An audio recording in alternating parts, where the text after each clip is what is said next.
two left-handers opening the innings, but both bat quite differently. Yeah, Shahzaid Khan with the century against Afghanistan, 106 he made there, but Shamil Hussain looked pretty good too. They put on 36 together in that first power play. Can Gulshan Jah provide some early inroads? Here we go for Nepal. Need early wickets. It's 198 to win. Pitch for you, Bazzi, just feels a bit slow. Is it a little bit dead? Second use of it. Yeah, it is a used pitch, and as with Buffalo Park, in the second innings, the pitch almost sort of starts to die, or the pace completely goes off, and then sometimes it's difficult to actually get after the bowling because it gets slower and slower, and exactly like that, it'll not provide a lot of pace to any sort of bowling.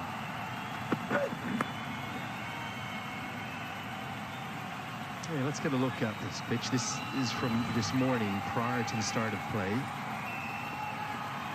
Doesn't look to have a huge amount of wear and tear, but I think everyone, all of us in the commentary, the production team, have been surprised by just how much the spinners dominated that first half.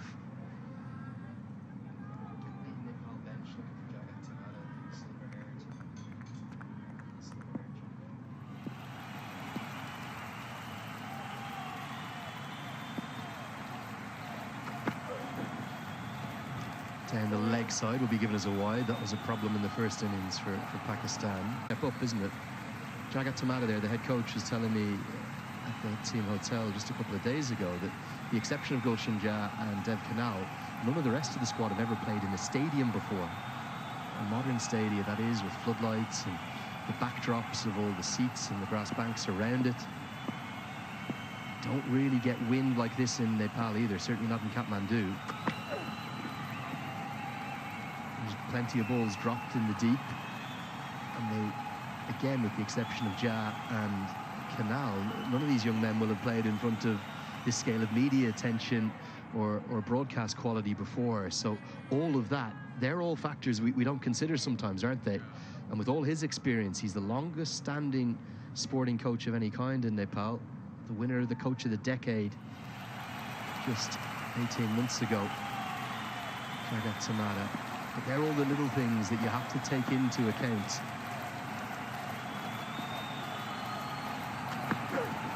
And they're under very wise leadership from Jagat Tamata. And just the immenseness of the tournament, with this time around, all the games being shown streaming-wise and televised, and it's been seen almost all over the world. So just that factor with these future stars who come here, and you rightly point out that it's not just being able to perform here, it's performing in front of a massive audience, and that comes with a lot of pressure.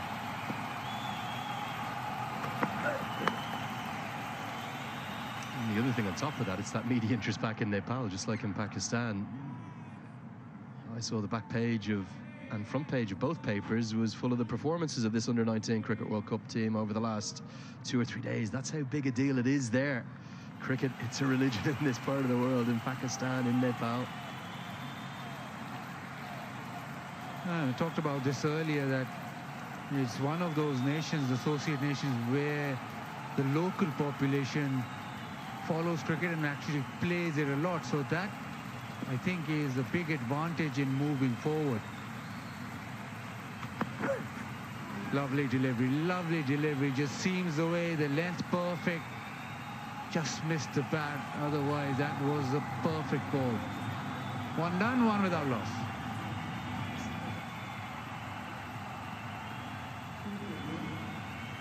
Yeah, the beauty of this, Bazzi, is it's using the conditions, isn't it?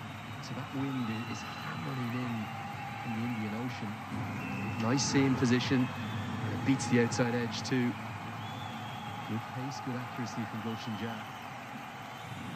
That total of 198 will look a lot different if Nepal can get some early wickets.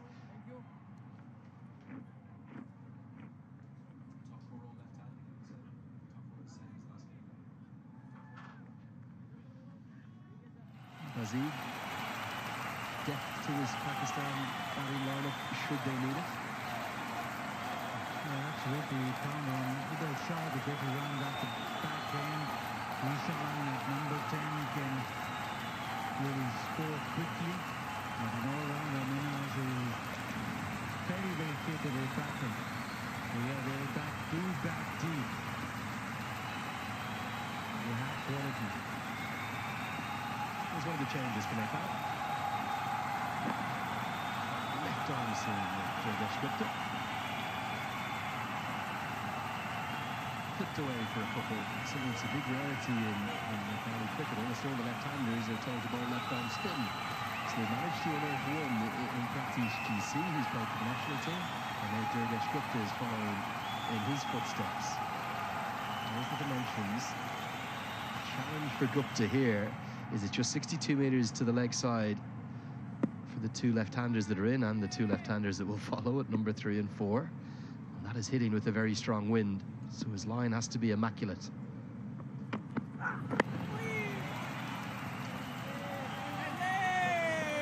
With Shahzeb Khan, he comes from Mansehra in Khyber Pakhtunkhwa. The interesting story here is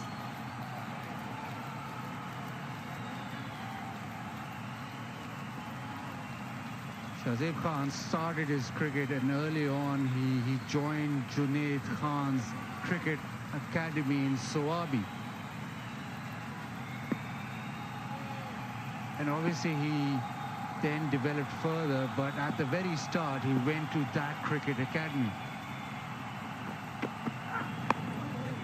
And then he developed further, but it's interesting that now once he jumps up to Pakistan under 19 level and he's playing here in the World Cup,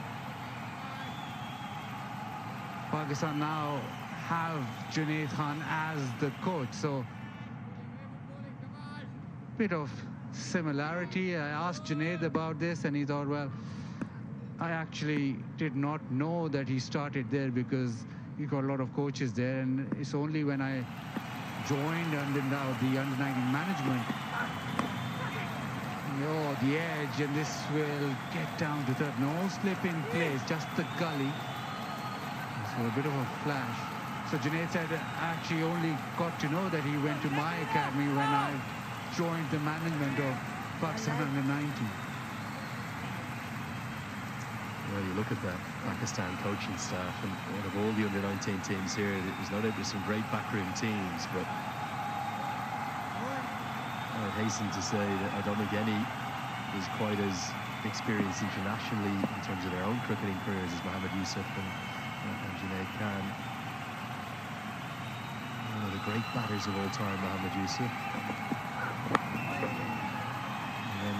Junaid Khan's over 100 appearances for Pakistan, the best part of 200 international wickets too. And there's even more international experience in the backroom team for Pakistan, isn't there?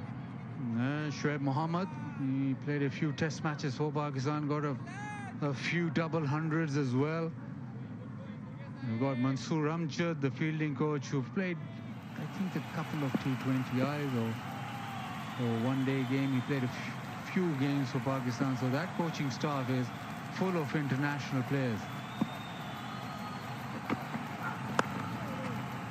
Driven, and a great piece of fielding. Saves 4 probably. Gets sharply across to his left. End of the second, it's 4 for none.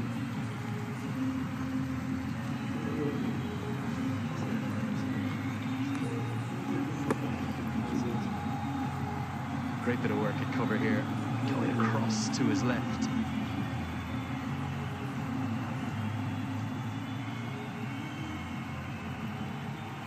Good diving stop, saving 4 runs. Every run is going to count here if Nepal are going to have any hope of defending this total.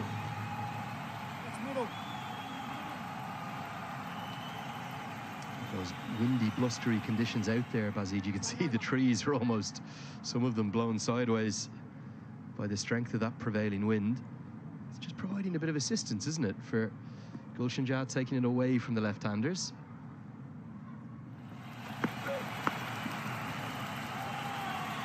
Quick single, does just get home, and little bit of a team effort in the backing up. Dumray, who is a wicket keeper, he's one of 3 keepers in this team. Would you believe, for Nepal? I think he would have just been home even with the directive.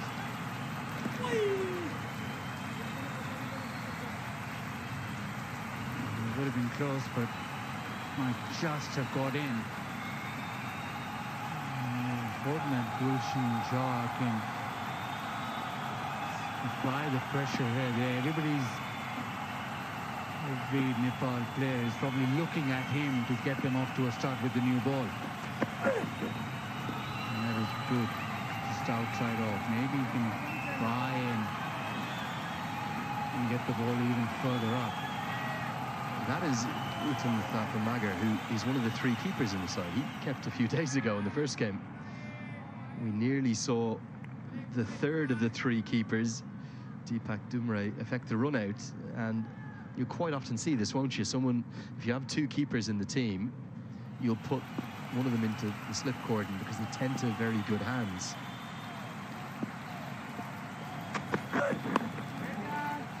There's a blessing of riches there with the keeping stocks for Nepal.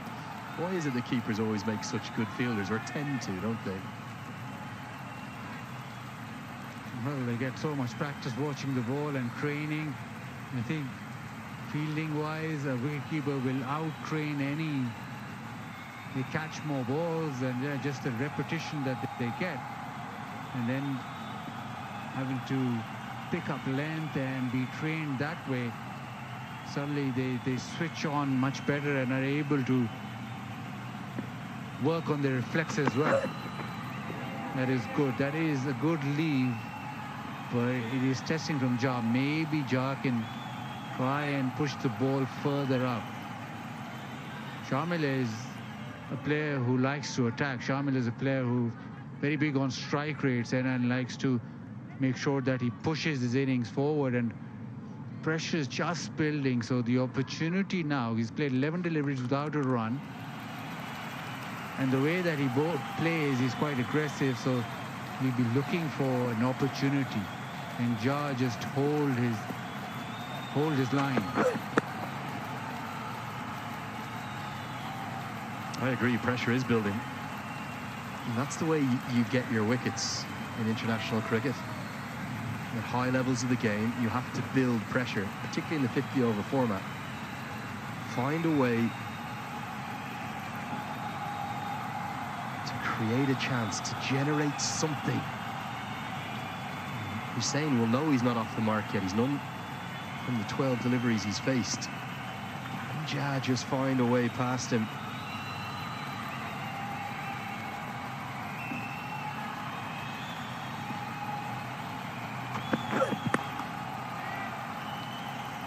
Good over. Just 1 run comes from it. It's 5 for none.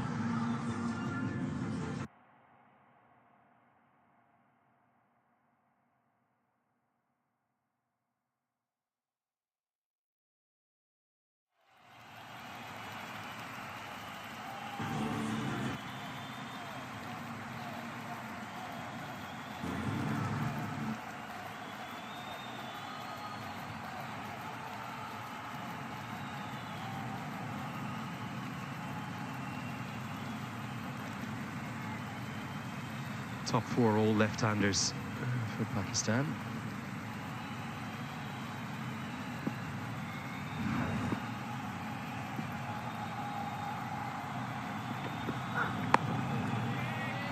Conditions certainly going to affect things today. When they aided the left-arm spin of Arafat Minas, but he bowled really nicely with such control.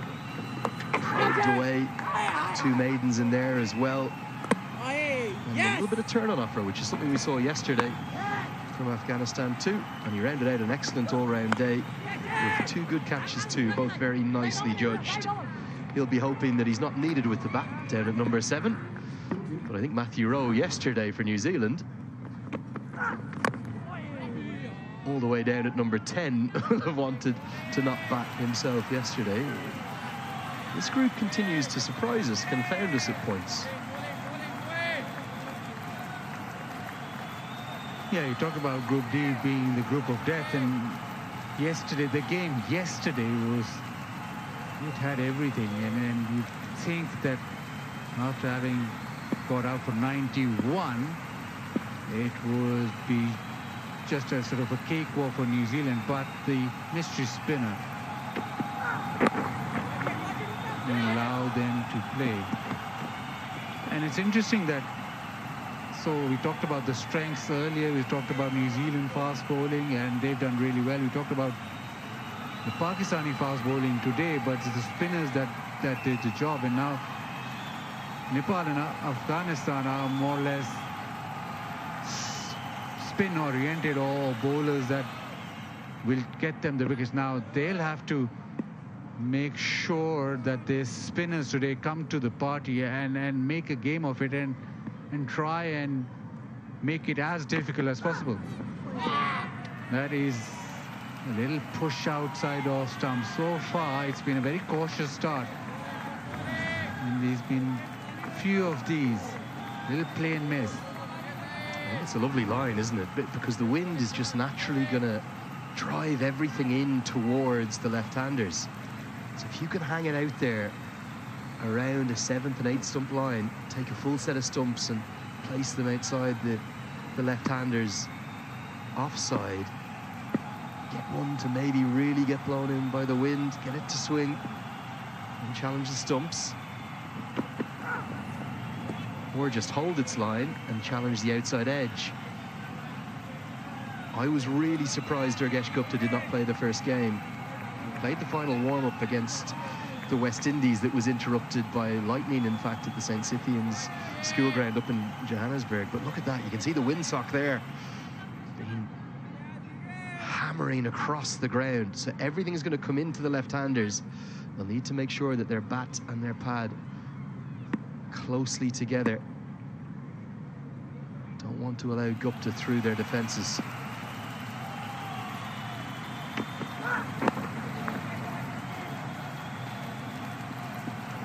Just a single from the over. Good tight stuff from Nepal to start. It's 6 for none. Spoke eloquently there about how brilliant a game it was yesterday. I know it's early stages of the chase. Could we have a close one again today? Nepal will have to be very precise with their bowling. If they want to go that route, they'll have to be very precise. I think the control of length has to be important. Not a pitch where the ball's coming on.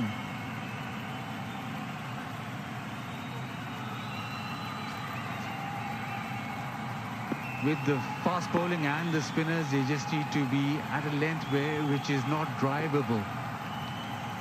The full ball is the one that probably is easier on a slow pitch. Just drag it back of a length, it's more difficult to score. But 50 overs a long time. Can they then be able to persistently bowl that way? That will be the issue for Nepal. Pakistan have, as you said, a couple of left-handers in the middle order who take spinners on, and they'll be more proactive. But if you can carry on just applying the pressure for as long as possible, and then if you can get Pakistan to break, that's the option. Right now they're doing it really well. Another play and a miss.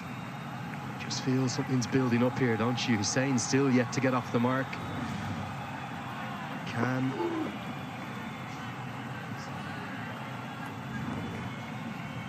Shahzad Khan made the century the other day. He's found it tricky. I like what Dev Kanal is doing. He's attacking with Jah, and then he's trying to contain with Gupta. He knows that Jah has that extra yard of pace that isn't really in the rest of the Nepal side. Has that senior experience. And with the wind blowing just everything so heavily across the left-hander, it's a stacked offside field. This is good bowling.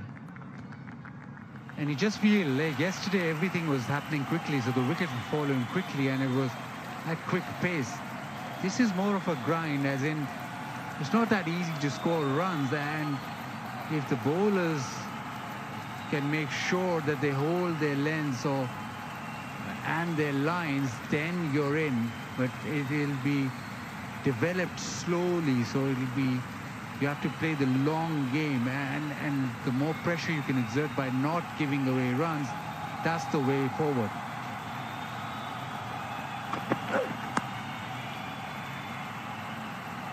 Good in the gully. Kashtrapathy with a diving stop. I think the only thing Nepal will have feel as though they let themselves down with in their first game was their catching in the deep. Their ground fielding was okay, and it's something that all Nepali sides pride themselves on. That's again another couple of runs saved.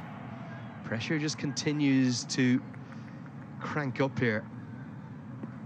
Can they get the reward that the bowlers are striving towards? Lots of dots at the moment.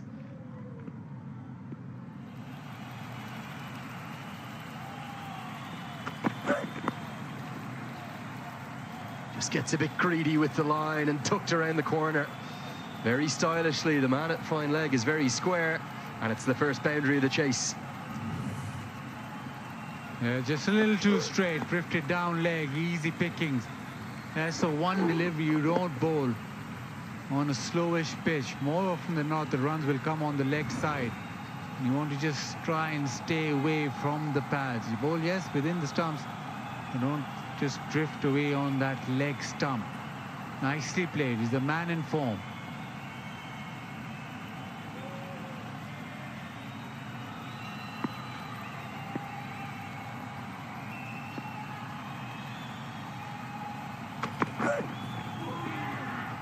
A beauty. Perfect line and length, and just half an inquiry given not out. End of the over. 10 for none.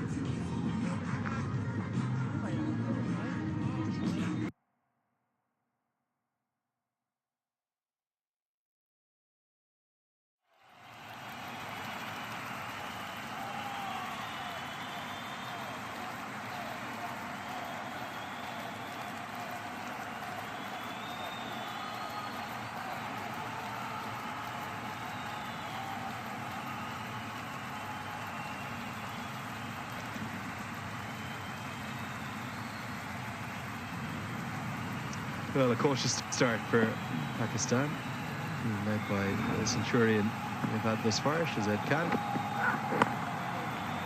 At the other end, Hussain is still yet to get off the mark. 14 deliveries already.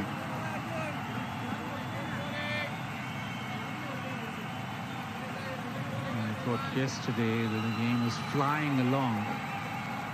Today it's much more grounded.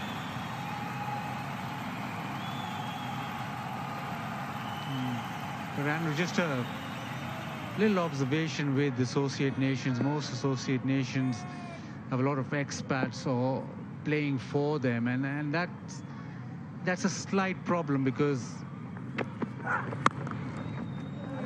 width and thrashed away. He was looking for width, and he's hit it very hard, and yes, it reaches the fence.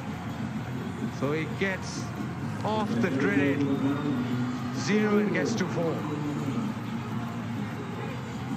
Well, hit with real ferocity, wasn't it? And it's Deepak Dumre, we were just talking about, is usually a keeper. It didn't quite carry. He got such a good piece of it, but it still had the velocity to get to the boundary. Subhash Bandari couldn't quite claw it in. Does finally get off the mark. You're saying, in some style through the offside. As a consequence, pressure back in Gupta, wide ball. Yeah, just about the associate nation. So if the local population is actually playing it and then there's a following, I think that's a huge advantage. You look at where Afghanistan are at. The local population plays cricket, and it's the one sport that everybody follows, and they rise. That's probably the blueprint. But Nepal have the advantage of all their local population actually playing the sport. Oh, picked up. Is there a man there? Yes, there is, but it's gone all over the top. And that is the first maximum of the innings. Yeah, he's taken a long time to get off the mark, and he just goes bang, bang. 4 and now 6. I don't think it's really exactly where he intended it. It's gone much finer than he would have liked, but Gupta just a little bit too full. If it wasn't for the wind, this could well have been a chance. Down at fine leg, instead it just sails over the head as it gets up into that breeze and has enough power to be the first maximum of the chase. Pakistan showing how dangerous they can be now with the bat.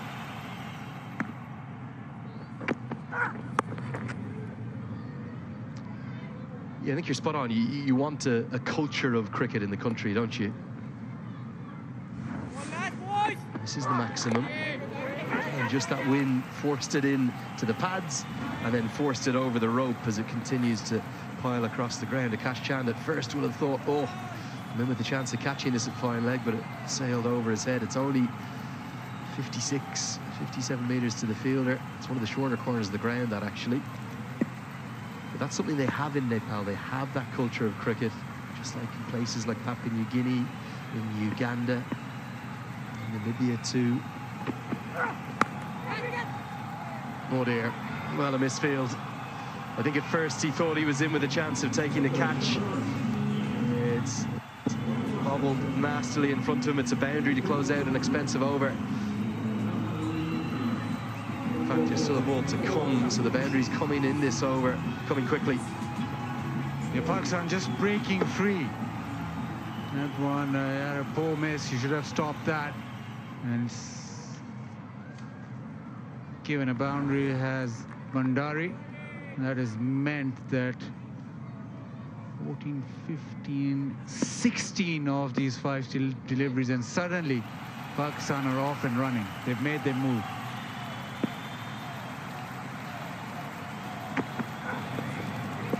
As a consequence, Gupta has to go to a cutter.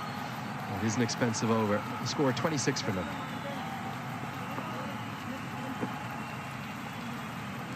Having that culture of cricket within the associations is something that has such an impact, doesn't it? Malaysia doing a really good job on that front too.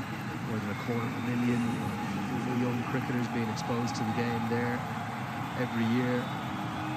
That's where the development programs are so important. So great strides in the Under-19 Women's World Cup last year in many nations. Indonesia and Rwanda were the talk of that women's 19s, the inaugural women's 19s event last year in South Africa. The associates will be desperate for an upset. And if Nepal are going to have any chance, you'd expect they'll need wickets from Gulshan Jah. He's been really good thus far. Yeah, he's built this up nicely. That last over just giving Pakistan a lot of relief. 6 and a couple of boundaries, and now it looks pretty decent. 6 overs for 26.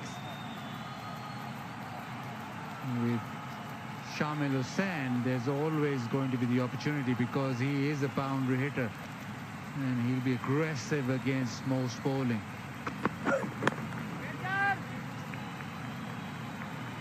so far what Shamil has done well is been able to defend or not forced the pace. He's just waited, he's bided his time, but we know by reputation, or we know the way that he plays, he does make sure that whenever there's the opportunity, he'll try and hit the ball as hard as possible and get a boundary. He is a boundary hitter, but in between all that, he's been good in defense so far. If he finds a rhythm through the innings, he's very dangerous.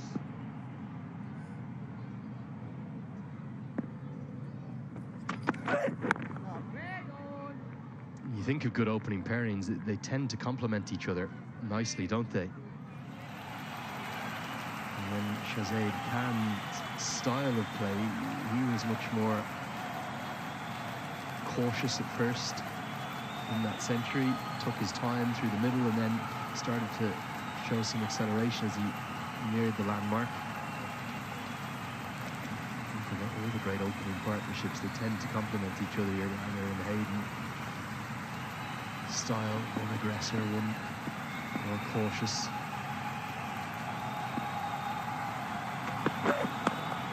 It in the air and just short of mid-off. Jah continues to cause both of these two left-handers problems. That's the danger of a slowish pitch, to driving on the up. You're never quite in control because there's not enough pace off the pitch. It almost seems as if the ball's stopped in the pitch. Driving on the up, it'll be difficult on this slow pitch at Buffalo Park. Now, has to be careful with that drive. Yeah, back foot, cut pull maybe, or maybe just allow the ball to come on further. Stylish drive this time. And we've seen the outfield rapid throughout this tournament. Probably the shot of the innings thus far. Perfect cover drive for 4. Yeah, slightly pitched up further, and he was into the shot very quickly. He's always looking for that shot, and beautifully played. Just let it come on.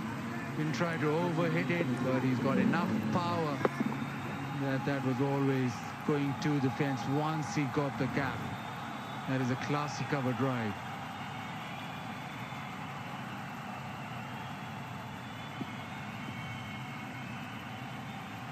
Yeah, great placement. There's a decent gap between the cover fielder, who's a cover. He's not an extra. He's quite square.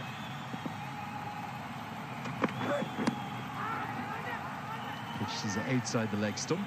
Just half an appeal. As we get to the end of the 7th, Pakistan looking good. 30 for none.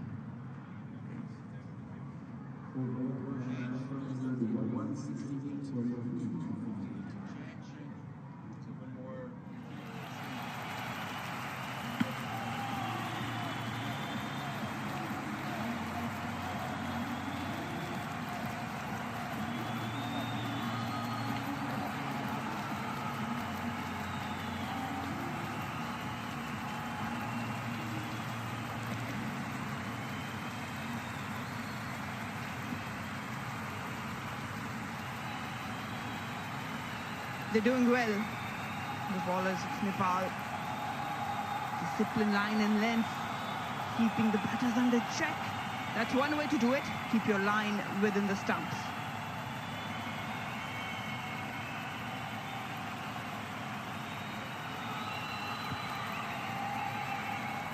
Leaving East London.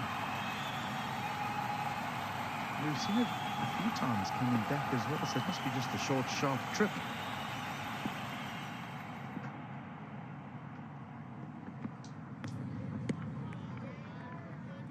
Awfully tempting to throw his hands at that as a left-hander.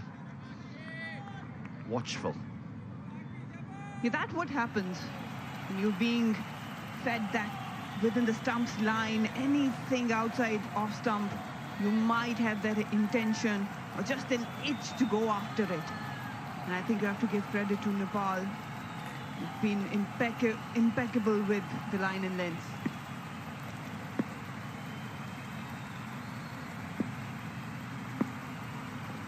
Slip in the gully. Nepal need to strike, and strike early.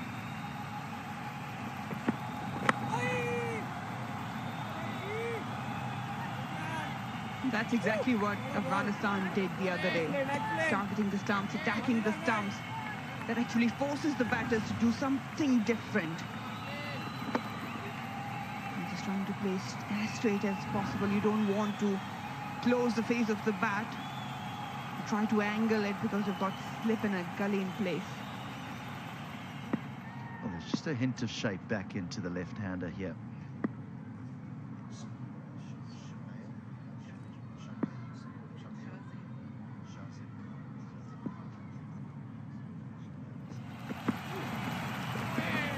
Thought about it. That's good, he withdrew it. Otherwise, might have been in trouble. Like Shamil Khan, Shahzeb Khan both have an important role to play in this chase. I do like the intent from Shamil Hussain. He likes to go after the ballers. Yeah. All three of the Nepal bowlers that have been used here start outside that 30-yard circle, so they utilise the entire playing surface. Rhythm, so important for a fast bowler. It's a nice rhythmical route though. He builds steadily, doesn't he? And then he's virtually at a sprint by the time he gets to the crease. All young fast bowlers do that. Even when I started playing cricket, I did not have a lot of pace. But what I wanted to do was have a long run-up like Shoaib Akhtar. And in college, I had that, almost similar to what Chand has here. I was chatting to Bazid Khan during one of the other games around the run-up, and how, I mean, Shoaib was encouraged to shorten his run-up, but for a bowler, it's a very delicate thing to mess with, because they can lose everything. It's tucked away around fine leg. The longer the run-up you have, it gives an impression to the batter that you're very quick. That's good to see. Might tend to work on a bit of things here, but that's a repeatable action and a run-up. Good lock of the front foot generates that pace, hits the deck hard. Well, there's been some great fast bowlers with long run-ups. Think of Akhtar, Brett Lee, going back some time to the Englishman, Bob Willis. Very lengthy run-ups.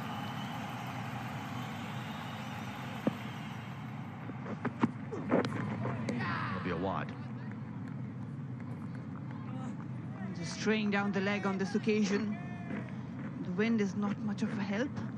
You can turn it to your advantage if you get the line right, but from this angle has to be very difficult for Chand to pitch it outside off stump and bring the ball back into the right-hander.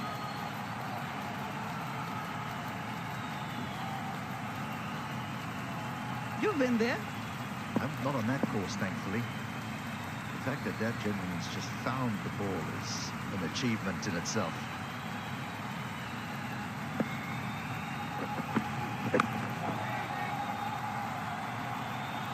Tidy, 32 without loss.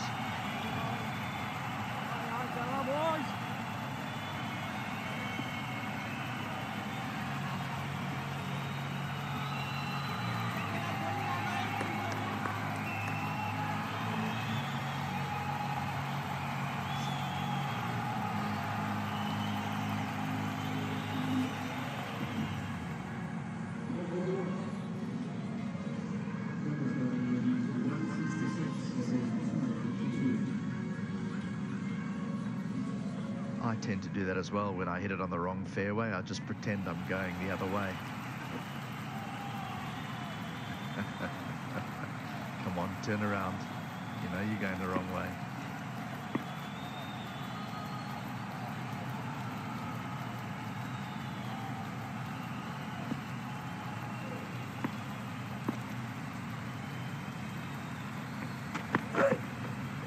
He's bowled well. The senior statesman of this team, or the most experienced. Yeah, that has been some brilliant bowling from Jaha, hitting the right length. It's got the swing going on. It's never easy. That was, I don't know how that missed the outer edge. That was a beautiful delivery for a fast bowler. He's got a strong build going on. Maybe from the other end, for Chand, I would like to see him come around the wicket. But it's never easy when you talk about fast bowlers. Just rotating that body at such a young age takes a lot of effort. Beaten again. He's just using the wind to his advantage here, with it coming across the ground. The wind going from the left-hander's leg side across to the offside, and it's just that late swing away that is proving difficult to adjust to. Stiff breeze. But he is key, and Pakistan will know that. He's into his 5th over, and having so much experience at international level, Nepal will want Jar to strike. And that's exactly why Pakistan has been very watchful of him. Shahzeb Khan scored tons of runs, scored a century. There's nothing much you can do. I think what he has been doing is good. He's been calculated. He knows where his off stump is already on that middle guard. He knows which way the swing is going. And as you mentioned, he's already into his 5th over, Jaha, so they're trying to see him off.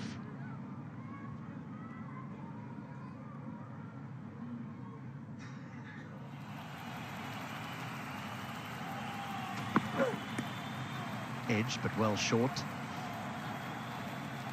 I can understand your thinking about Jar coming around the wicket. We see so many fast bowlers, right-armers now, who like to do it. Those that can get the ball to shape away from the left-hander tend to come around the wicket. The angle coming in forces the left-hander to play at it, and then it just leaves them, and the outside edge can be found. If you bowl a Jaffa, well, it knocks over your off stump.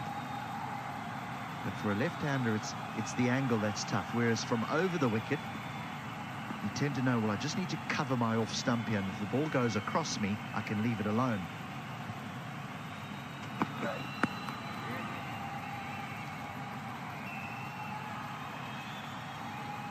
we said that there was an upset on the cards with Sri Lanka getting bowled out for 133. Well, we might have to think again,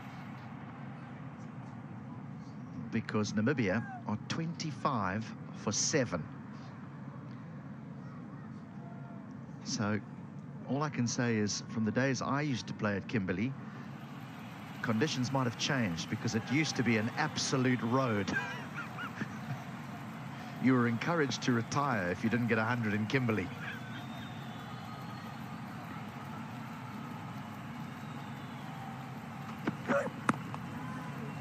Nicely bowled, good set.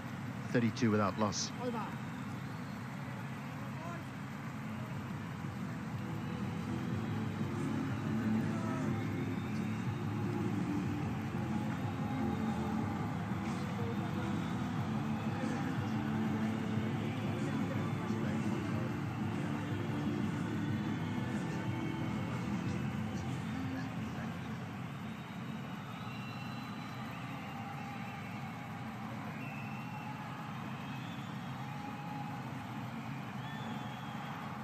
Still a further 166 required for victory to go 2 from 2.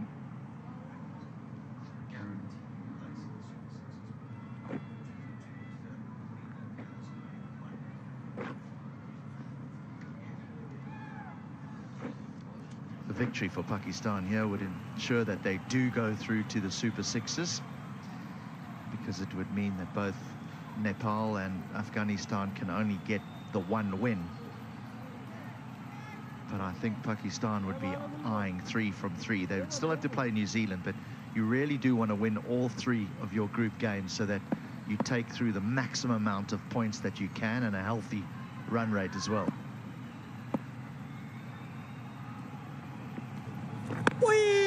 Spin into the attack.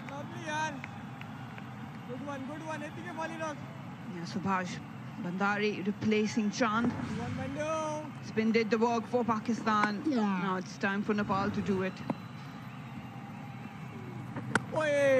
This is where you've got to look for the drift back into the left-hander. We keep speaking about that breeze. It's more than a breeze. It does assist the ball's drift. And the one thing that Pakistan did do very well against Afghanistan was how they played the spin. Watch it, watch. Good one. Partnerships are the key for Pakistan here. Shamil Hussain, Shahzeb are very well aware, familiar with this surface. They've played on it. They don't have a daunting task. Watch it. Yeah, lovely. Game one. Okay, they have to be careful in terms of not going into the shell. That's what Nepal did against the spinners.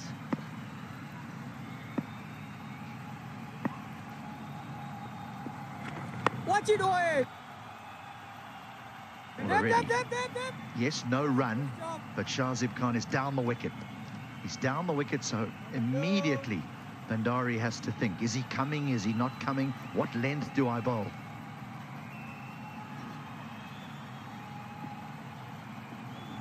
Watch it, watch.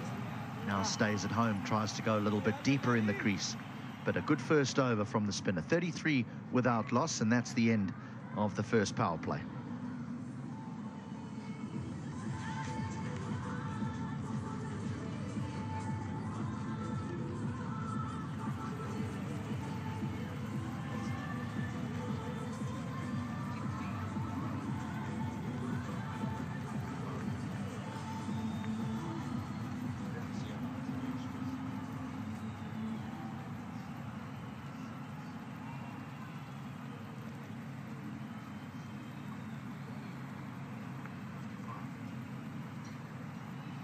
So Nepal at this stage were 55 for 2. So it shows you how well they played inside that first power play, as we now go into the second one, where 5 fielders have to be inside that 30-yard circle.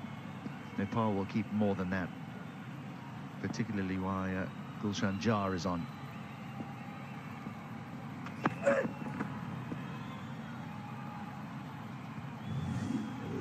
It's been a steady start for the opening pair.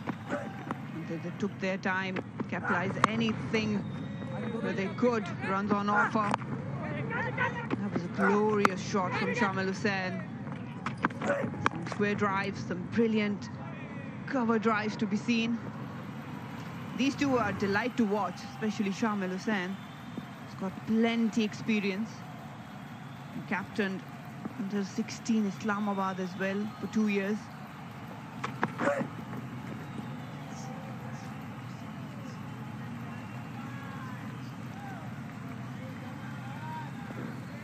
So Pakistan 33 without loss after the first power play.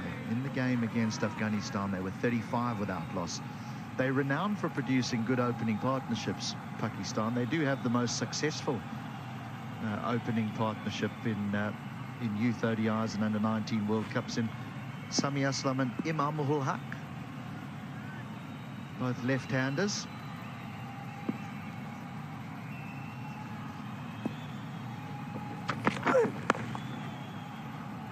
Nice.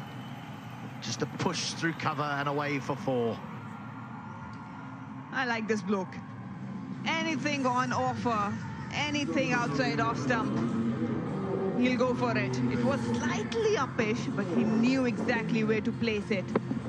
Good transfer of the weight, just held his shape for a moment. Lovely hands. That's what you want to see from a youngster.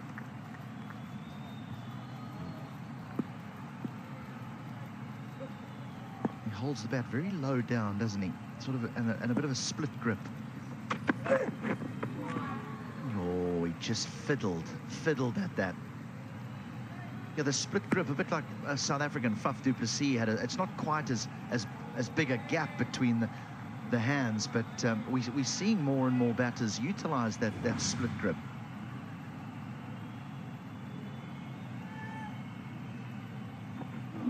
Think of Adam Gilchrist, who holds the bat very high up the handle.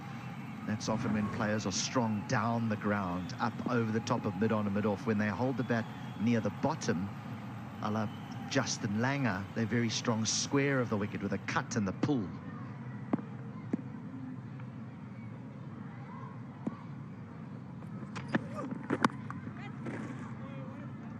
Got away with that. And if you hold it in the middle, you're just a good all-round player. Yeah, apparently that's what it reflects. You do have your own preferences, and just understanding what your strengths are. Normally, as an opener, you do rely more on your left hand, your top hand. And with your bottom hand, you do tend to give direction with that bat face. But with shorter formats coming a lot in cricket now, bottom hand comes into play. Well, it's going to be called wide. Yeah, the grip is an interesting one, isn't it? Because I mean, when we were certainly growing up in South Africa, and we were taught, you know, the two V's that your thumb and forefinger make, is that must go down the spine of the bat. Now you see players holding their right hand right round the back, and they can still hit it through cover, no problem. And look at tennis players, how they were told to hold the racket. Now you get them right round these heavy grips, or what do they call it, a strong forehand grip.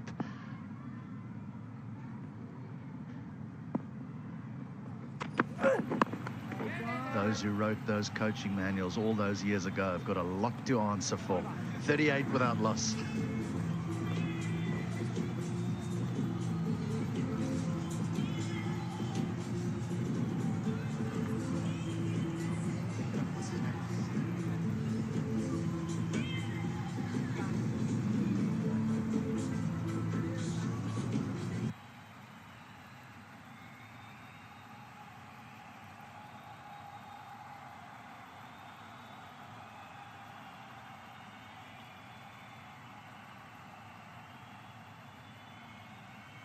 197, Nepal. It's that bottom order again that got them there. Mandari's 20 off 24, and Chan's 16 off 11, because during the middle, they were half asleep, really. The backing up was non-existent, the urgency wasn't there. And the tail, as they did against New Zealand, they lit up the innings. Straight down the ground and 4. There's the use of the feet again. Good batting from Shahzeb Khan. First ball, he goes after Bandari. That's one way to unsettle a spinner. We usually say that you set up the tone for the over as a batter. Good use of feet, slamming it down straight to the ground, and straight away we can see change in the field. They've pushed long on.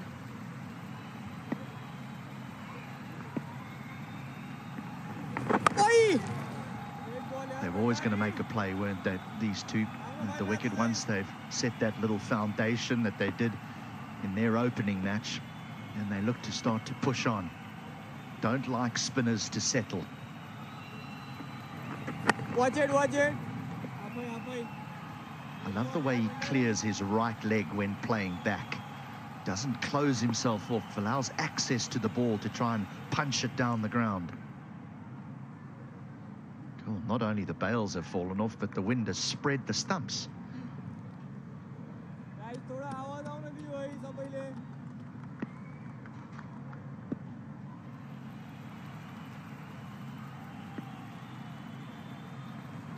Oi! Bandu! Oi!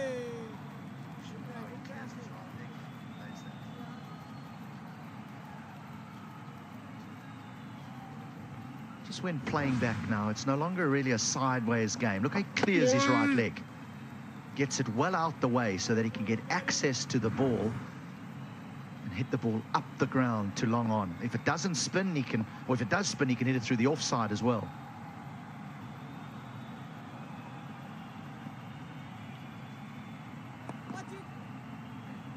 Ball, yaar. Good ball. They've kept the same field for Shamil Hussain. All they need to do is rotate strike. They've got plenty of options. Watch it, watch, Arjun! It's the tap and run. So a good over for Pakistan. 44 without loss.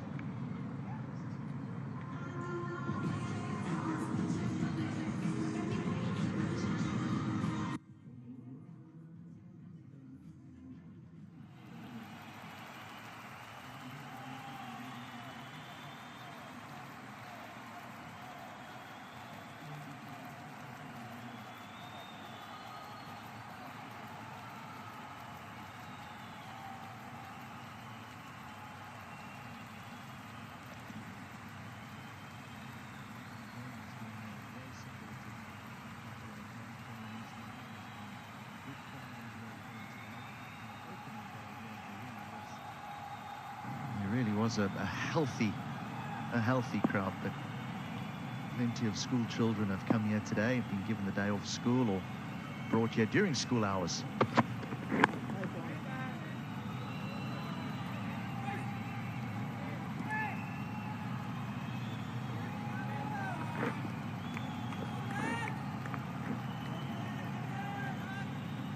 Say that cricket depicts life, so come and learn a little bit about life. Come to the ground.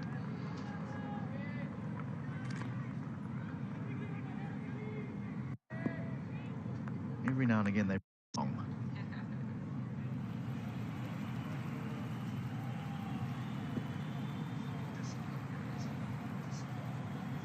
I think they're bored. They want to go out on that jumping castle and have fun. It's actually interesting you say they're looking a little bit bored. I've just finished reading Stuart Broad's book, Broadly Speaking, and he speaks about how he used to love coming to South Africa and see at lunchtime and at tea time how the children were allowed onto the field to play cricket on the field of play, whereas you know, there are some grounds around the world now where they're very, very protected and no one's allowed on the ground, and it almost just takes away, you know, the child being allowed to dream. I want to be here. I want to play on this field.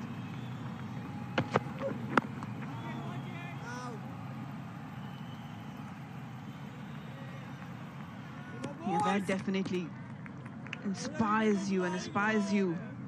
I remember when I first played my first domestic game, that was at Gaddafi Stadium, and I had never been there. And the moment I walked, that was a huge stadium, and I was just in awe of it. And I thought, okay, I've got this privilege to play at this stadium. And that actually gave me more motivation to represent Pakistan at the very Gaddafi Stadium. So I do understand your point. It's just the feel, it's just the environment to be out there in the middle. You need to know how that feels. Yeah, we used to wait for our heroes to leave the field, and then we would run on the field, and there would be 150,000 different games being played on the field, everyone with their own tennis ball. But it's amazing how you never lost your ball. Everyone knew where each ball belonged to which game. And there used to be a rope that would cordon off the square, so naturally you weren't allowed on the square. And all the adults used to stand there just staring at the pitch. I was not sure what they were looking at, but they stared at it while the kids played around the ground. Hey, Marina, those were the days.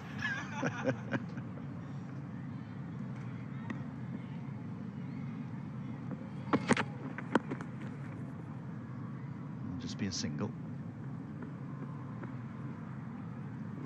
He's a nicely balanced player, Shahzeb Khan, the way he just knocks that off his hip.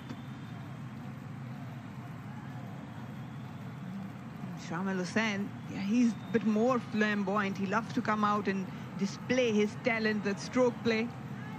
But he's well sorted, Shahzeb Khan. He has that habit of anchoring those innings. We saw that in the first game as well. Shamil, I like his aggression, calculated one. He's playing a very important role here. He's been patient enough to wait for those deliveries where he can capitalize and get runs. Well, it is the ideal start in what is not a massive run chase. Having to get under 200. That'll be a wide. I mean, if you think about yesterday with New Zealand, it was they just didn't get the start. You know, chasing 91 to win. If they'd have just got a half-decent start, 20 without loss, the rest would have actually just taken care of themselves. But you allowed the opposition into the game. And once Afghanistan were in the game, you thought, oh, hang on a second here. New Zealand are stumbling. But Pakistan have just gone about their work here. 47 without loss. Just a reminder about that other game. Namibia now 27 for 8, chasing 133. That's gone fine. I'm not sure Sri Lanka for one moment thought that their net run rate would be quite good at the end of the Namibia game after just getting 133. Anyway, here we are, 48 without loss.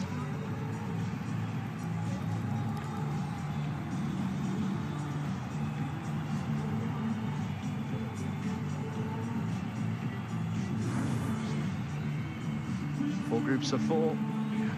Group D here. Sri Lanka, Australia, Namibia, Zimbabwe, that's Group C, so Sri Lanka will win a game there, you would think.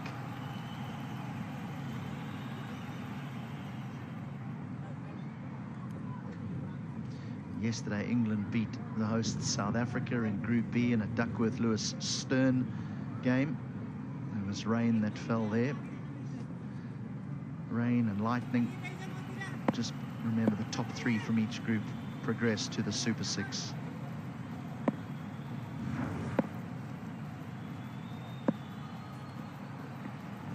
Watch it.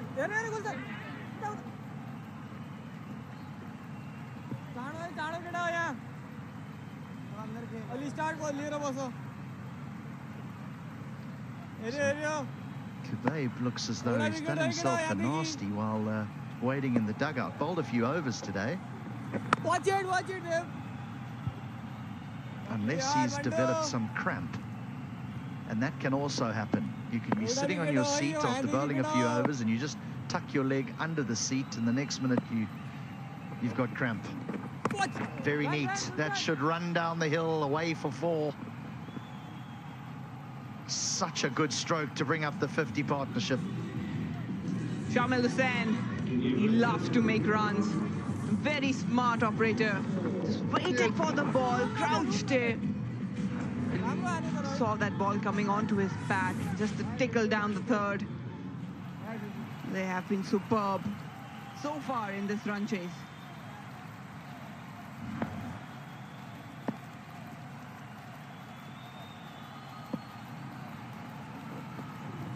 Watch it, watch. No easy runs, no easy runs. I'm convinced this is just a bit of cramp. I think he would have just been sitting down, enjoying his teammates playing, and tucked his legs under the seat, and bang. Watch it, watch. I can't think of any other sort of unusual injuries that you can think of any? I've got one. Sidra Nawaz, our wicketkeeper in Pakistan women's team. Oi! So, I'll pick up a single there. We'll come back to that story. It's 53 without loss for Pakistan.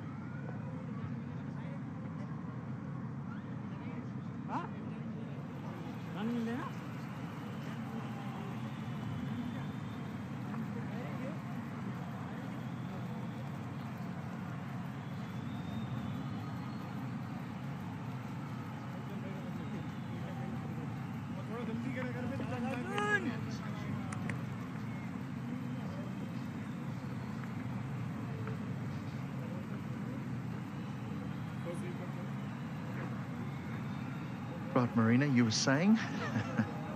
Yeah, unusual injuries. So, Sidra Nawaz, Pakistan was touring Bangladesh, and she went in before the warm-ups.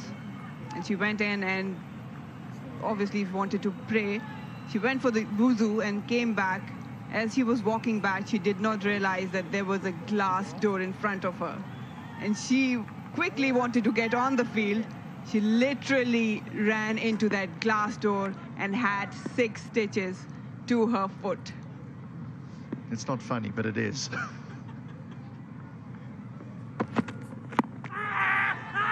That's a big shout. Big shot, almost begging. But from around the wicket, it's pretty tough. Yeah, Chan did change his angle. That was what I was talking about, just coming around the wicket, bringing that ball back into the left-hander. He was adamant, wasn't he? Yeah, it's just straying down the leg. Well, the wicketkeeper who appealed almost gave that away because he was hurtling down the leg side.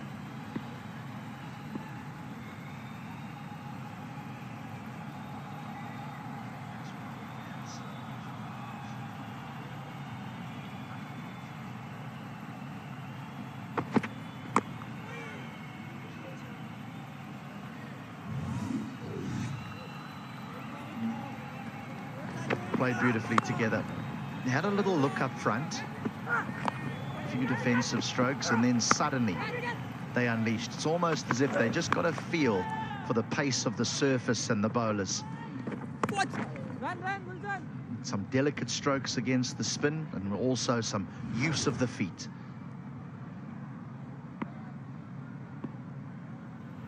I think Rohit Sharma got injured before his debut, but while playing football before play.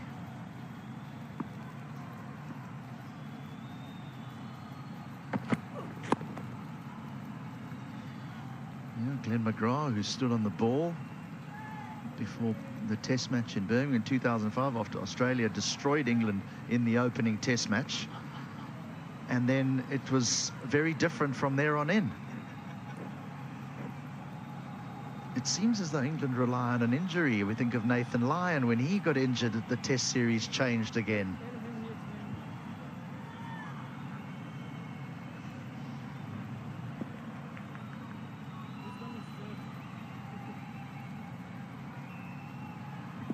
The Lyon injury was a legitimate one during play. It'll just be one.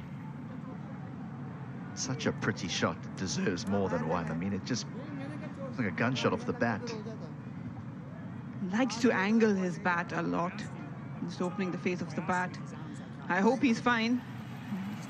He joined his playing 11 today, did decently well in terms of bowling. He does look in a bit of pain though.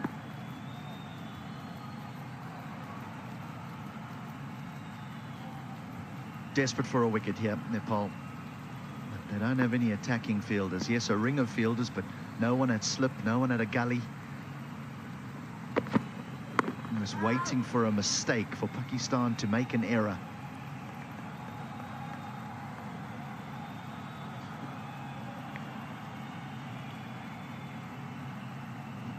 Yeah, he needs to think something out of the box.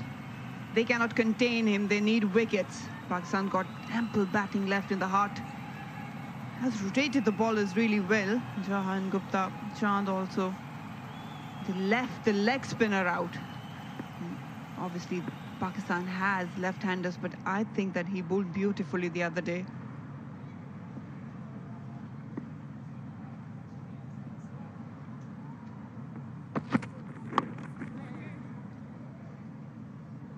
Pakistan are going along very well here. After 15 overs, they are 57 without loss.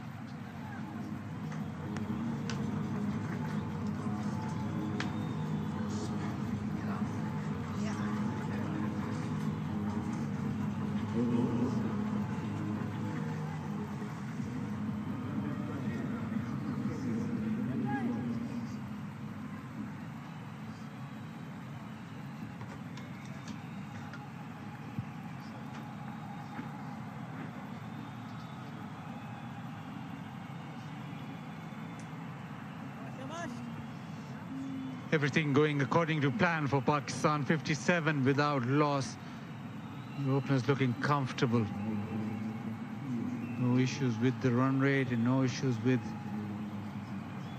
actually having found the bowling tough. It's been smooth sailing so far.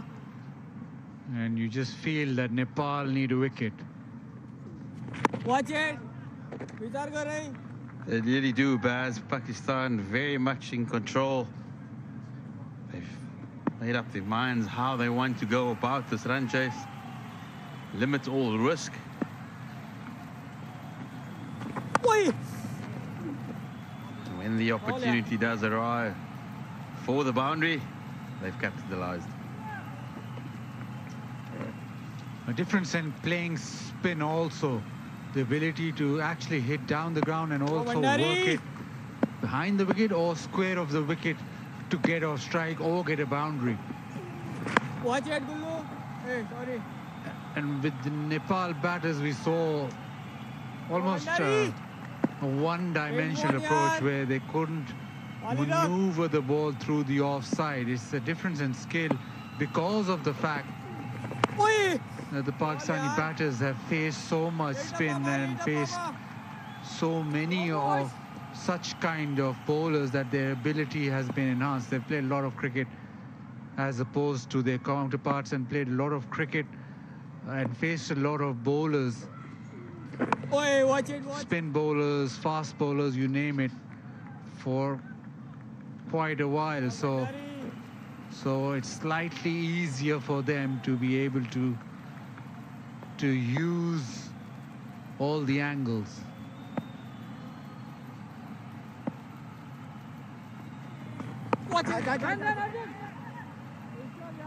Well fielded. It brings us to the end of the 16th over. Pakistan 59 for wicket, for no wicket. Players will have a couple of refreshments.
It's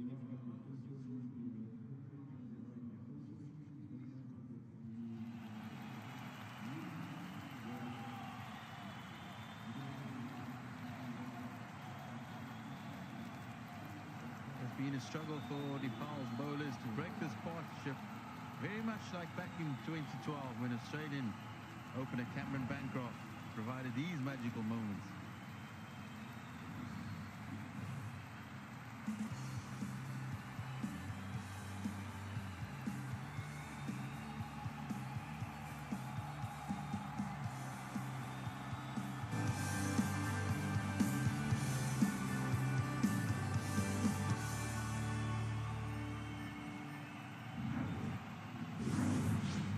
Fantastic innings by young Bancroft, 125, as Australia piled on 294 for 7 that day before dismissing Nepal for just 82. A really tough day at the office for the Nepalese. They will hope that have a little bit better fortune today here in East London.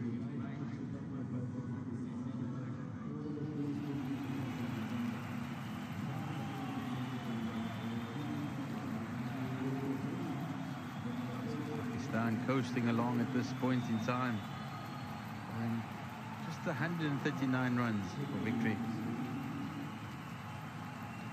Plenty of chatter in that Nepalese huddle during the drinks break, discussing how are they going to find the breakthrough, who are they going to turn to. Will it be a premier bowler, Gulshan Jha, or which way are they going to turn?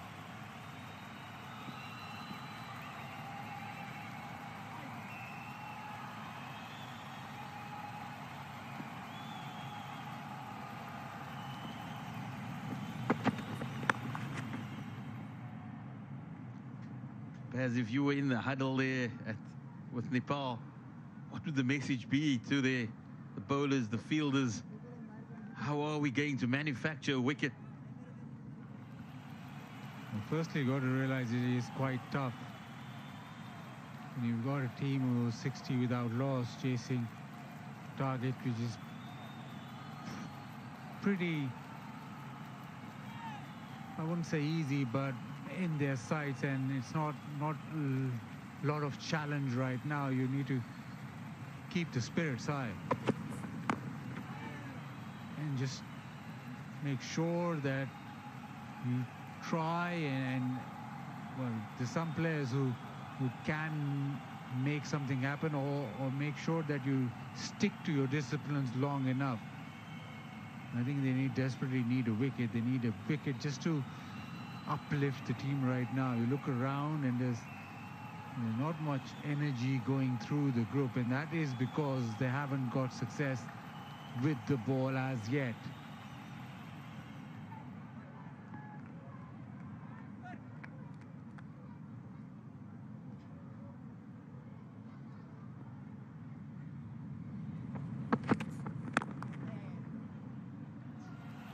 The other aspect for Nepal would also be the net run rate. They do know that they carry their points through after Afghanistan's 2 heavy losses. Could come down to a shootout between those two sides. Afghanistan without any victories, their net run rate minus 2.86. So Nepal just try to drag the game as long as they can. Well, Afghanistan will be hoping that Pakistan win this, and then their game against Nepal will become almost a qualifier to the Super 6. So whoever wins that goes to the Super 6, and right now Afghanistan will be hoping that Pakistan wins this game and Nepal don't have any points, and that game then just becomes about whoever wins qualifies.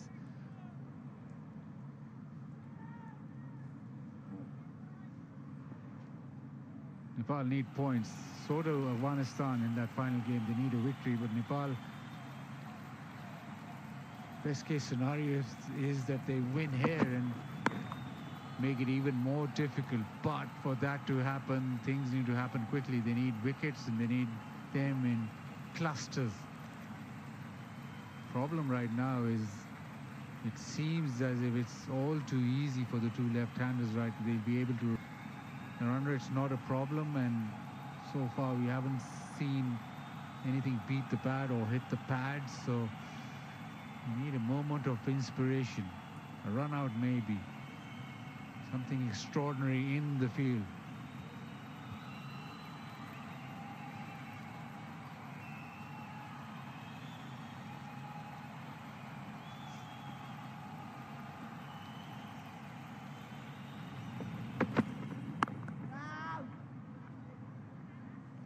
End of the 17th over, Pakistan 62 for no wicket.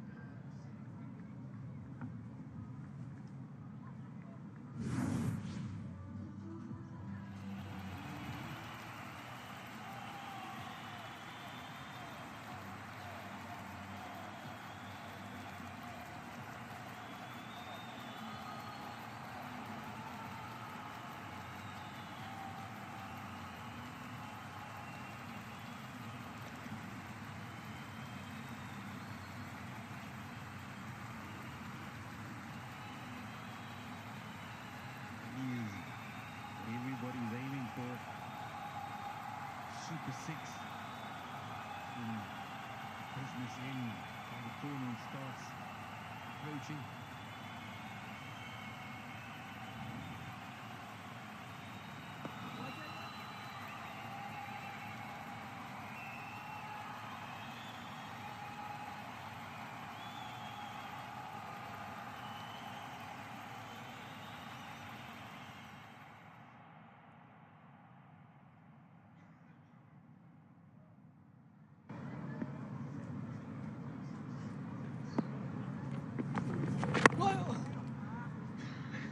Plenty of action down in Kimberley. Sri Lanka have defeated defeated Namibia by 77 runs, dismissing Namibia for just 56.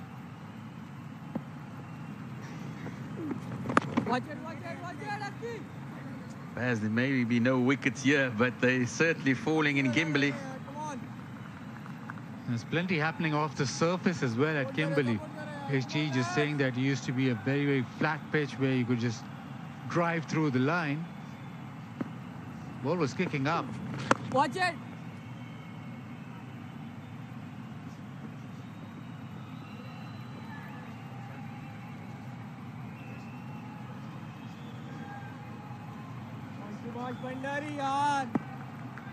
West Indies in Potchefstroom are 90 for 4. Watch it. And they need to chase down 205, which Scotland set them. So that should be an interesting game as well.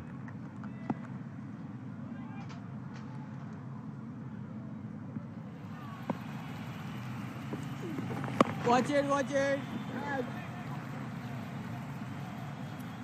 Definitely feels as we end the 18th over, Pakistan 66 for no wicket.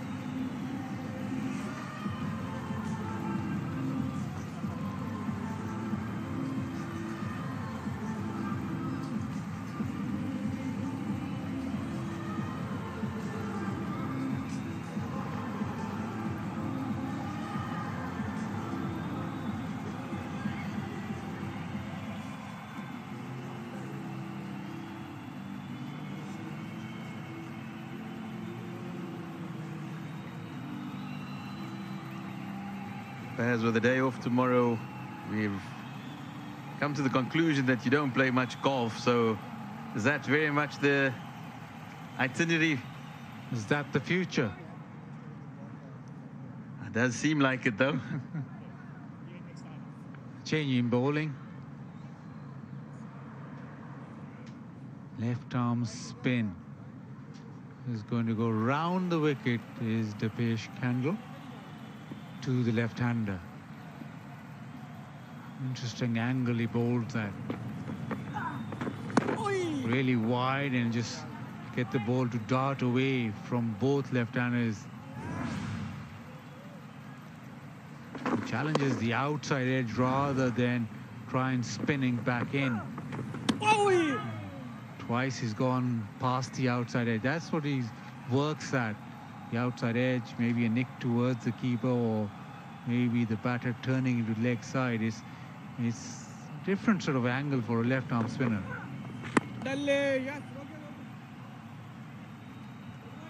Seen that Pakistani openers do enjoy the late cut.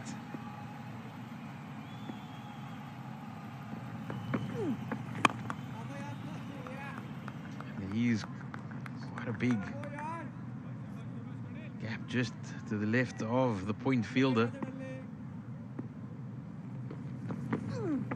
Watch up, rock. Yeah. Kendall was just tightened it up a bit, bowling wicket to wicket.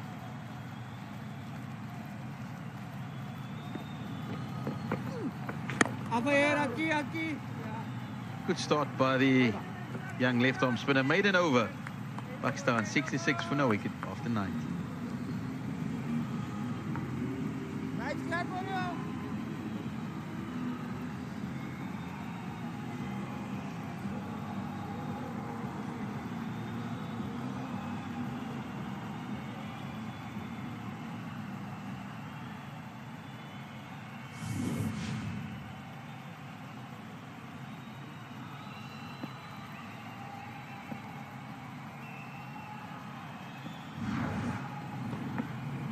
Watch it.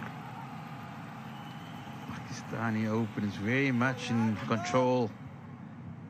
They understand that they don't need to accelerate. They don't need to take any unnecessary risks.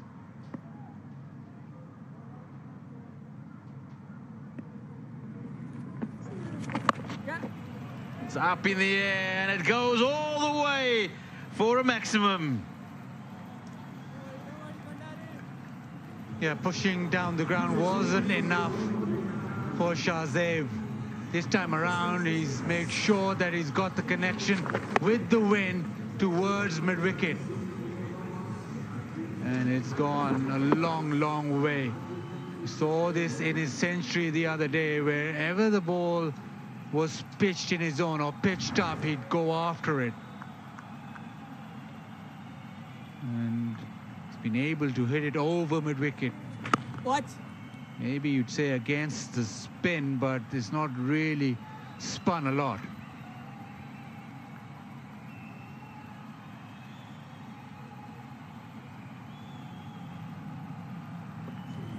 Oh yeah.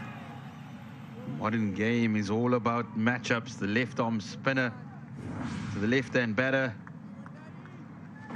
Oh.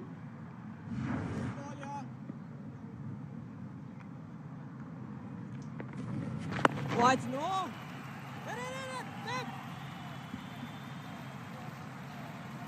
Pakistani spinners did get the ball to turn. They did maybe bowl it slightly slower, but there was more purchase off the surface. Not a lot for the Nepal spinners to work with, so it's been quite simple punching it down the ground. Watch it. They have played well. Once a single quickly does it, and not a clean pickup anyway, so a comfortable single means it is 75 without loss after 20.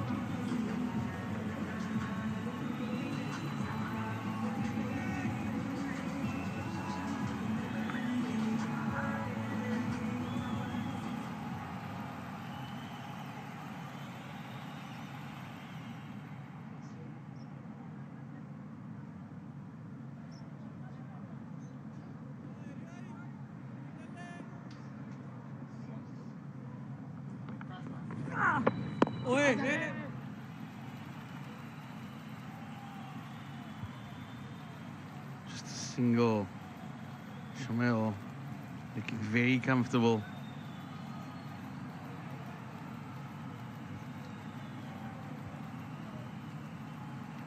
Shamil Hussain from Islamabad.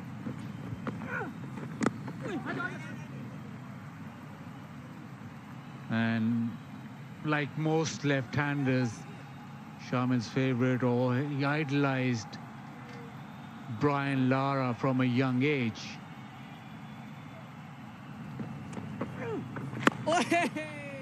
And Shamil had the ultimate opportunity with him meeting Brian Lara. Brian Lara had come to Islamabad for some TV analysis work, and Shamil Hussain met him, and then Brian Lara also watched him bat, and Shamil says that that was probably the best moment of his cricketing career so far, when Brian Lara watched him and said, this guy bats really well.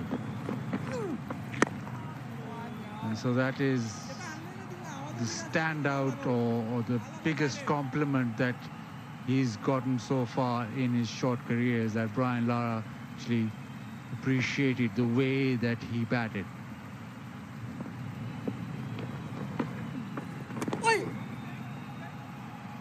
It can be no better testament to your ability when the legendary Brian Charles Lara gives you the qualification. It's 79 for no wicket after 21.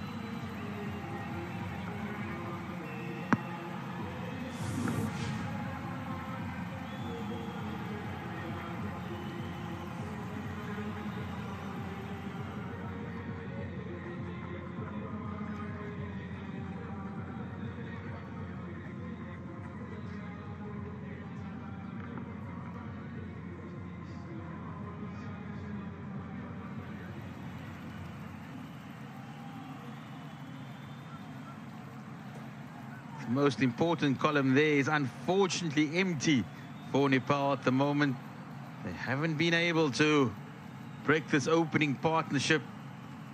They've used 5 bowlers in their attempt, but no luck thus far.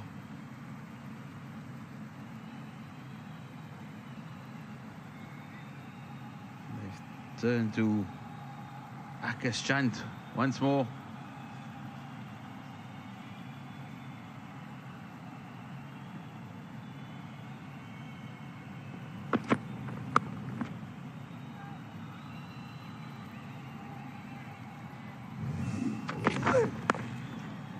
Lovely cover drive that showed the pace and the force that the Pakistani openers have, along with delicate touches, before unleashing a little more brute force to emphasize their dominance in this partnership.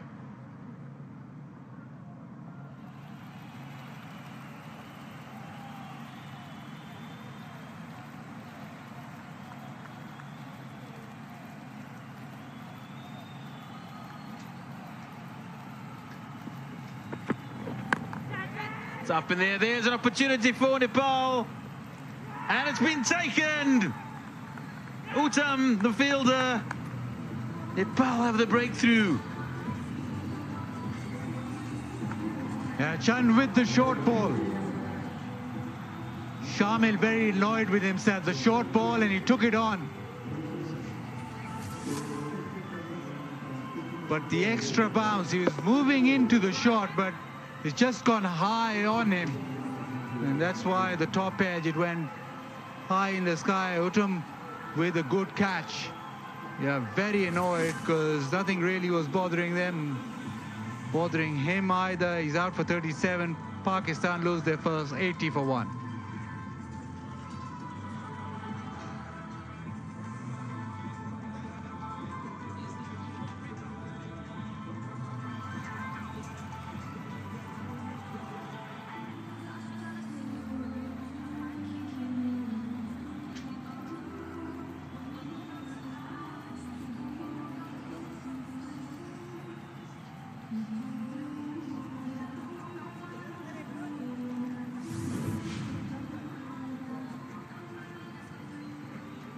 The new batter for Pakistan, Arafat Minhas. He walks to the crease after Nepal finally managed the breakthrough. Very much against the run of play. It seemed like the two openers were very were in control.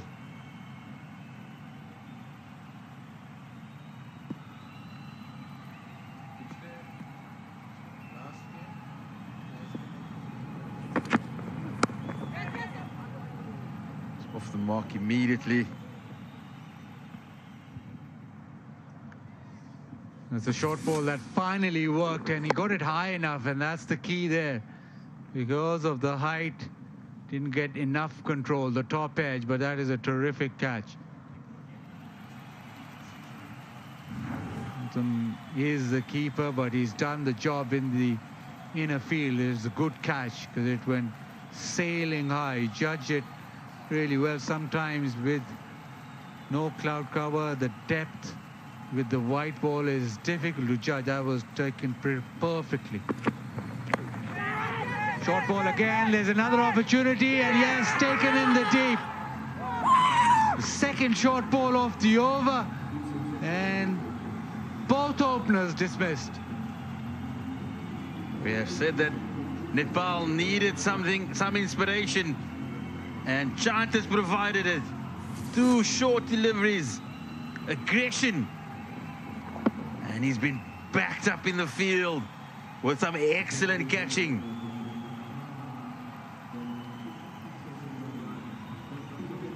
Yeah, terrific catch, and suddenly Pakistan have lost 2. Shahzaib, who's looking quite under control while he batted. He's out for 37. Pakistan 81 for 2.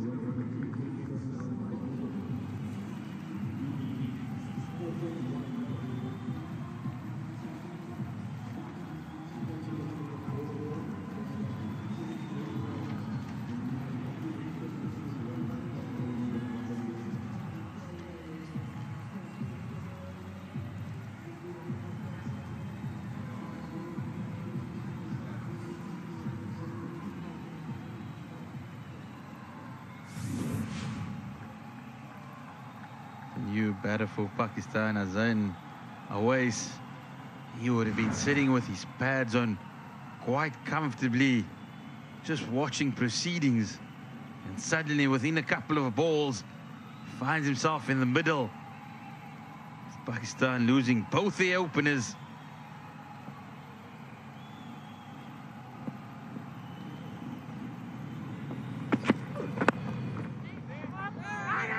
There's some excellent fielding.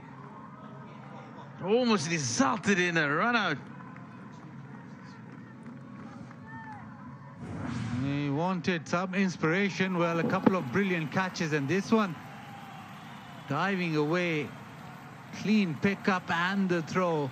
He might just have got back, but they are pumping now on the Nepal fielders. He's already taken a fantastic catch, and he almost brought about a run out.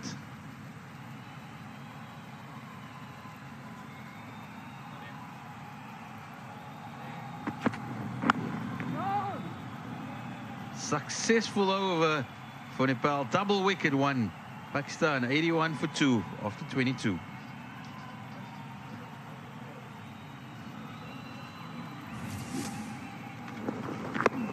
Yeah, the short ball directed well, but that is a terrific catch. It's very difficult running in and then diving forward. Celebrations 2 in the over. They needed that. They need a few more, but that is quite a start. Both openers dismissed for 37, and back in the game on Nepal.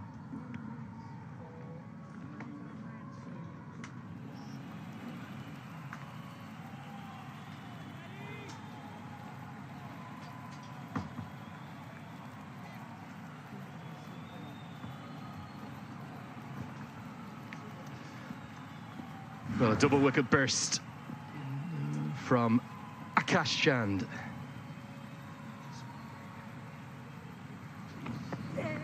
Watch it! Nepal are really just showing something, aren't they? Showing some fight, some grit. They always will. But no shortage of skill either. Some express pace from Chand, some aggression too. A short ball, the one that's worked the oracle twice. Boy, 1-1. Pakistan still very much in control as I'm joined by HD Ackerman, but this game has just been brought to life by the raw pace of Akash Chand. Well, it was just meandering, wasn't it, with the two openers? There was no real fuss. They were just knocking it around and getting ever closer to what they needed. But now there's a little bit of excitement in the ground. If Nepal want to really give Pakistan a fright, the man at the crease, Awais, is arguably their most consistent performer over the last year or so, and then their captain to come in next. That would create a shudder through the Pakistan dressing room.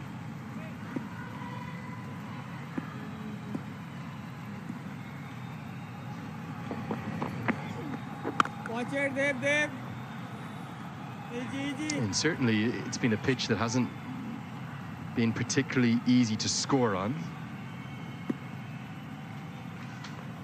Might just be a window for Nepal here. Watch it, Taken a little while to get going. Anyone who's come to the crease, no one's really scored with fluency right from the off. So even though the required run rate really isn't a factor hugely right now, watch it, it's 4.25 per over required. Can Nepal bring it into the game more so? 83 for 2. And if they can bring that required run rate into the game, that might just start to add additional pressure onto Pakistan, HD. Well, now's the time to squeeze. Well, there's the two new batters at the crease. Nepal want to be trying to rush through their overs, trying to get through their overs pretty quickly.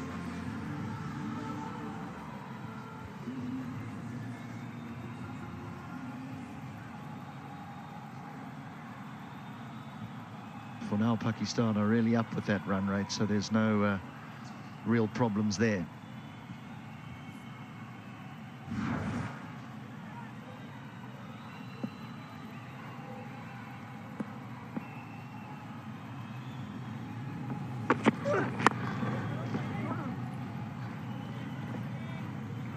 Cautious start from Pakistan, wasn't it? But in general, Nepal's bowling has been excellent. They made a big call this morning as well, leaving out the leg spinner. But I think they've done that because they've sized up the opposition. They've had a look at Pakistan's key batters. Top 4 all left-handers. We're yet to see a right-hander in the lineup. So they're happy to stick with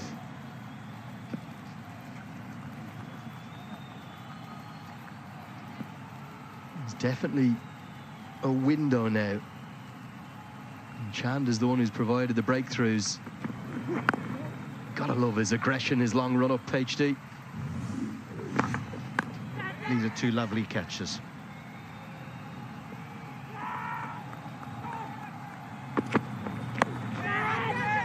Similar dismissals. One backpedaling, and the other one coming in from the deep square leg boundary.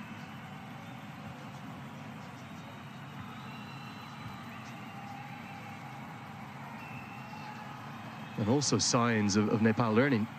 I was explaining to you off air, HD, wasn't I, about how none of this side really have played in big stadiums before. They've never played in swirling winds like we have here in East London before. And that's a beautiful stroke. High up onto his toes. And he's going to get 4. Once you beat the inner ring here, it's very difficult to haul the ball back in. The outfield is so quick, so dry, but it is beautifully timed and beautifully placed.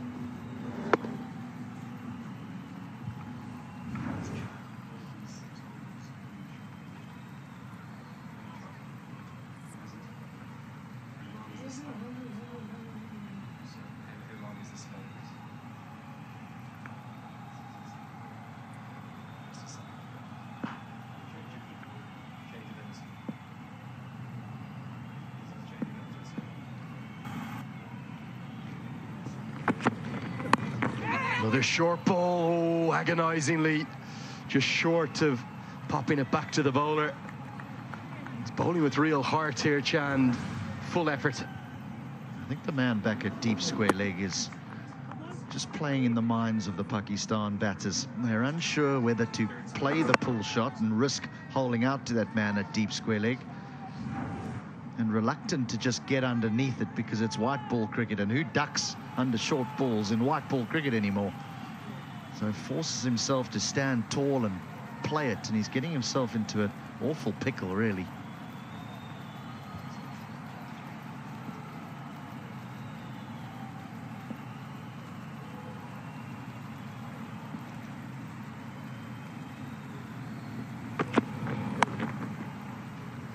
Man has been sent out, so that'll just be a single this time. But yeah, signs that Nepal certainly improving, learning.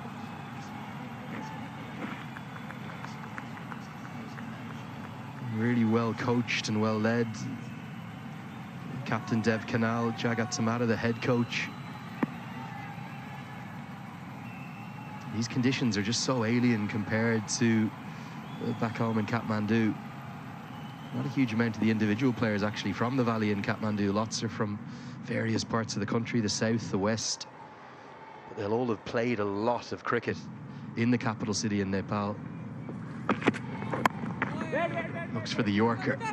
Weight is the call. Probably was a single there, but Min asked as well to keep it out. 24 bowled, 88 for 2. We're also talking off air about how big a pressure there is in youth cricket when the runs are on the board. How much will this pair be looking up at the big screen and seeing what they require from here? Yeah, I don't think just yet. I mean, it's just a little over 100 to get with 8 wickets in hand. I certainly don't think the men in green are panicking. I think the important thing here is to just rebuild this partnership now.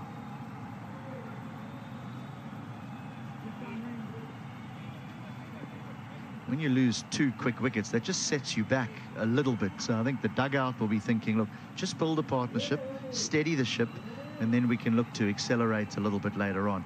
As I've said, yes, the 2 openers are gone, but the form player at the wicket is away. So, I mean, he got a big 100 against India in the Asia Under-19 Cup. Watch it. A couple of half centuries. Their captain Baig is another one who's a wonderful player. Got a beautifully constructed half century against Afghanistan in the opening game. So no panic stations as yet. Watch it. Yeah, couldn't agree more. If you look at Minas, who's going to come on to strike now, look at these numbers. It's averaging over 50 in under-19, or youth ODIs as they're called. 13 innings already, 5 half centuries. Just one of the 2 Pakistani batsmen with a 50+ average. Good against spin with sweep shots like that. An excellently executed stroke gets a boundary. Well, Arafat Minas has already played a T20 international for Pakistan. He went to the Asian Games and played in that T20 international side and contributed with bat and ball. He was exceptional in the field. This, for me, has been the difference between the 2 sides up until now, is that they haven't just allowed the spinners to bowl. They have been happy to play the odd sweep shot. There's been a use of the feet. We've seen a couple of boundaries down the ground. And I think that's where Nepal might have let themselves down. You were saying, Andrew, that they wouldn't fear the spin of Pakistan. That's the one that they wouldn't struggle against. But ironically, that is where Pakistan pulled the game back, was with their spin, not their seam. Yeah, maybe all the focus was just on the quicks. They almost forgot about the threat of Pakistan spinners. Already 11 boundaries, just 2 fours less than Nepal hit in the first innings. Well, it's a good over, well-constructed one. Pakistan have got 6 from it. 25 have been bowled. It's 94 for 2. Yeah, I don't think the Pakistan spinners were a threat as such. I just think that Nepal couldn't find a way to score, and through that pressure they ended up losing their wickets. It wasn't as though Pakistan was spinning it past them and creating that sort of trouble for Nepal. They just dug themselves a hole.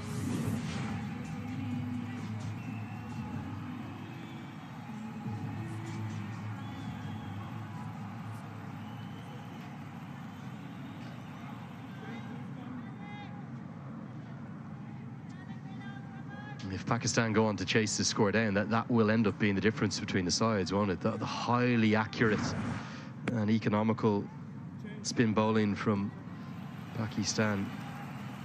You know, Nepal will keep fighting, there's no doubt about that. They've gone with one more from Chand. It's the third over in this spell for him. Can he find another breakthrough?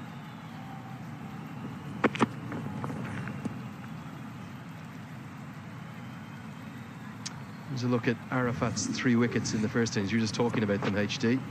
Catch it! Yeah! Just the drive that loops to backward point. There was the one attempt at a sweep shot.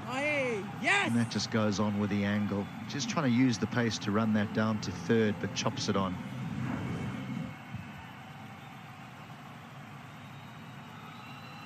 Change an angle for Chand. He's going to try around the wicket. I think he's going to try and force one in. And use that wind. Try to cut Minas in half. They have 2 wickets, Nepal. They need to get on a roll. Find some more quickly. There is that little bit of shape back into the left-hander. Yeah, I wouldn't be surprised if the Nepal captain has just said to Chand, look, I wouldn't mind with my 2 men back, one at fine leg and one at deep square leg, if you just throw in the odd bump here, but get it right, get it above shoulder height, and maybe Minas will have a go at it, maybe top edge it down to fine leg. You're 100% right. From around the wicket, he can run it back into the stumps, but he has been happy to whack it in halfway down, and Pakistan haven't looked comfortable. It's led to 2 dismissals.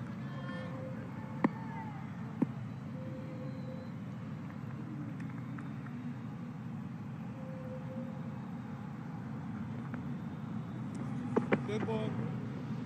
Well, real innovation from Minhas. He's taken a huge stride across his stumps here. What's going on here, H? D. Ackerman, is this conventional?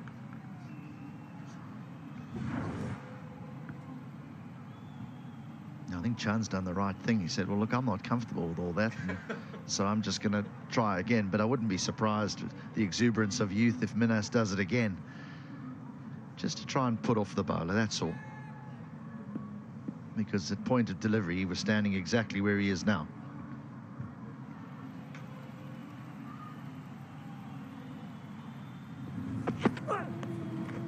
And it has put him off his rhythm. 2 wide outside the off stump. I agree with you. The tactic with the extra yard of pace Chand has should maybe be to bang it in, but it seems as though the round the wicket ploy is actually to go full, to try and get one through the defences, challenge the stumps rather than the shoulder head height length.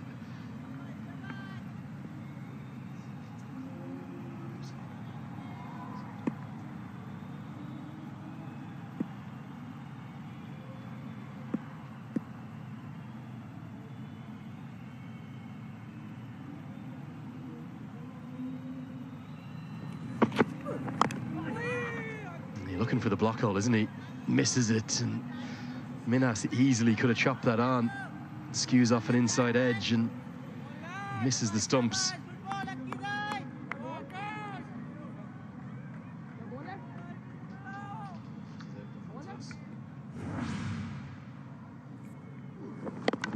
just tries to hit that too hard.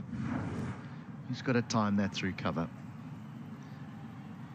Pakistan will just want to work hard here for another 40. They go 40 runs without losing a wicket, and those last 50 go very quickly.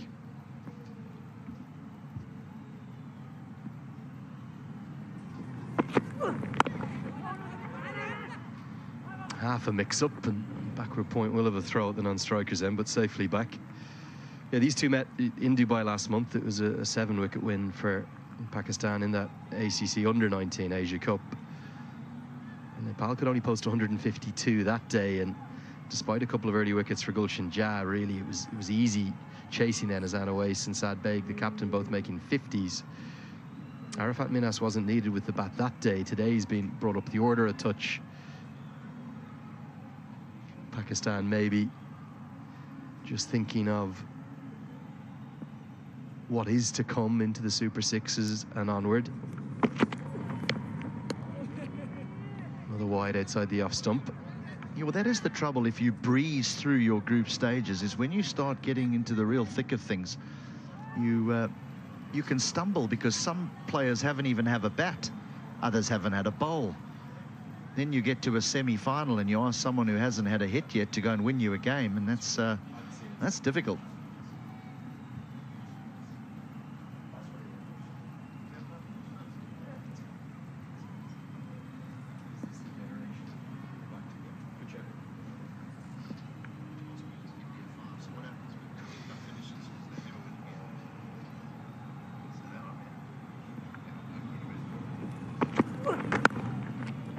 Too much width, but there is protection out there, so it'll just be a single.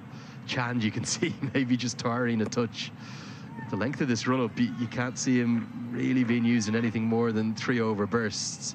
This is his third spell. This is his third over in this spell. It's a wicket-taking one. Maybe Dev Canal there just saying to his quick, we'll hold you back after this one for 3 more. And you come back over the wicket now. Exactly 100 runs required from here for Pakistan. Plenty of time to do it. No real required run rate pressure. Just over 4 and over required.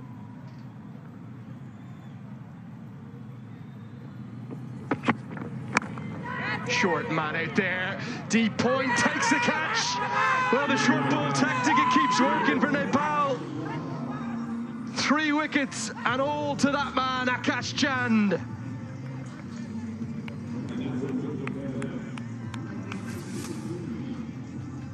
Well, this is wide. It's asking to be hit, but he chooses to go up and over point rather than on the ground. And there is a solitary man on that point boundary, and he picks him out.